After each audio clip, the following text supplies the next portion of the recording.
కానీ sub register అది మాత్రం ఒప్పుకోడు. ఖచ్చితంగా మీరు ఏజెంట్ త్రూగా వెళ్ళేసి ఒక 1% కమిషన్కి మనం బైపాస్ చేసి డైరెక్ట్ ఓనర్ని అప్రోచ్ అవుదాము, మనం డైరెక్ట్ ఓనర్నే కలిసాము, అతనితోనే షేక్ హ్యాండ్ చేసాము, ఇంకా వీళ్ళెందుకు అన్నట్టుగా ఉండొద్దు. ఇలాంటివి ఏమైనా జరిగినప్పుడు, ఎందుకంటే ఇంత కూలంకుషంగా నేను చెప్తున్నానండి, రిజిస్ట్రేషన్ ఆఫీసర్ రిజిస్ట్రేషన్ అవుతుందండి. మీ దగ్గర నేను కొన్నాను, నేను మీకు అమౌంట్ ఇచ్చాను, కానీ సబ్ రిజిస్టర్ అది మాత్రం ఒప్పుకోడు. ఏం ఒప్పుకుంటాడు? విట్నెస్ ఏది బాబు అని అడుగుతాడు.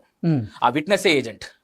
మీకు క్లియర్ గా అర్థమయ్యే విధంగా చెప్పాలంటే ఇక్కడ ఏజెంట్ మాట మార్చడు అనేవైనా ఉందా? ఉంటా అంటే ఆ ఏజెంట్ యొక్క బ్యాక్గ్రౌండ్ కూడా చాలా ఇంపార్టెంట్. ఏజెంట్ అనగానే సరిపోదండి. ఇప్పుడు ఏజెంట్లు 100 మంది ఉంటారు.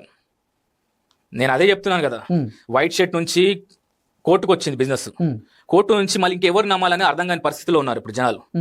సో ఇక్కడ ఏంటంటే ఆ ఏజెంట్ యొక్క బ్యాక్గ్రౌండ్, అక్కడ అతను ఎన్నో రోజుల నుంచి ఉంటున్నాడు, అతను ఇంకా వేరే ఏమైనా బిజినెసెస్ చేస్తున్నాడా, అంటే వేరే యాంగిల్ ఏమైనా సమాజంలో ఏమైనా ఇన్ఫ్లుయెన్స్ చేస్తున్నాడా, అతను జెన్యూన్ పర్సనా కాదా అనేసి మీరు ఎంక్వైరీ చేసుకోవాలి.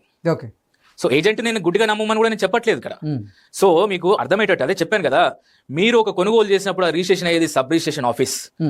ఇక్కడ ఏంటంటే అమ్మే వాళ్ళది ఎంత ఇంపార్టెంట్ ఉంటుందో కొనే వాళ్ళకి అంటే ఇంపార్టెంట్ ఉంటుంది. దానికంటే ఎక్కువ ఇంపార్టెన్స్ ఇచ్చేది విట్నెస్. సో ఈ విట్నెస్ అనేది చాలా ఇంపార్టెంట్. ఆ రోల్ ప్లే చేసేది ఏజెంట్.